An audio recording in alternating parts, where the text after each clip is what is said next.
BJP ने अपने घोषणा पत्र में मध्यम वर्ग का विशेष ध्यान रखा है। उनके जीवन को सुगम बनाने को लेकर कई बड़े ऐलान भी किए हैं। इसमें उन्हें सत्ता पर गैस पाइपलाइन व आवास परिवहन सुविधाएं मुहैया कराने जैसी अहम घोषणा शामिल है। साथ ही उनकी रोजमर्रा की जिंदगी को आसान बनाने के लिए घर के नक्शों के अप्रूवल को आसान बनाने, रजिस्ट्री की लागत में कमी करने, पेयजल की बेहतर सुविधाएं मुहैया कराने जैसे अहम वादे भी किए गए हैं।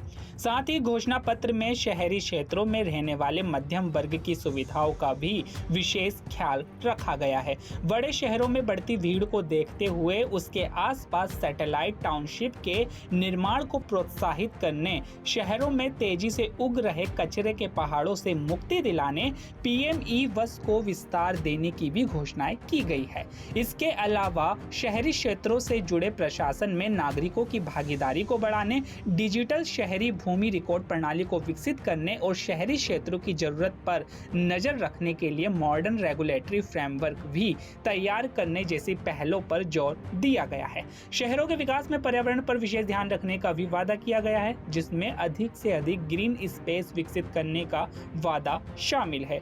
वहीं संकल्प पत्र जारी करने से पहले भाजपा अध्यक्ष जेपी नड्डा ने पार्टी कार्यालय में नेताओं को संबोधित करते हुए कहा कि आज जब हम संकल्प पत्र लॉन्च कर रहे हैं तो हम सीखेंगे और चर्चा करेंगे कि हम पीएम मोदी के नेतृत्व में अगले 5 साल तक देश की सेवा कैसे करेंगे। जेपी नड्डा ने आगे कहा, हम लोगों को यह भी ध्यान रखना चाहिए कि बीजेपी और जनसंघ काल से शुरू हुई एक असंबंध आधारित पार्टी के गुण, उन विचारों को लगातार छोड़े गए वादयंत्र अधिष्ठान की यात्रा में हम सब लोग शामिल हैं।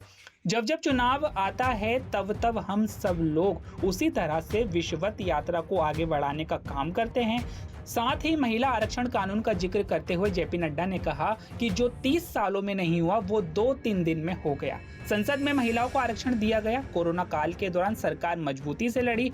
हमने आर्टिकल 370 को हटाया। आज आवास योजना के तहत 4 करोड़ पक्के घर बन गए हैं और इस कार्य को आगे भी जारी किया गया है। आज 50 करोड़ जनधन खाते से 55.5% जनधन खाता महिलाओं के नाम पर सूचीबद्ध है। जानकारी के मुताबिक पीएम किसान सम्मान निधि के पैसे बढ़ाने की घोषणा भी हो सकती है। अभी किसानों को प्रति वर्ष 6,000 रुपए दिए जाते हैं।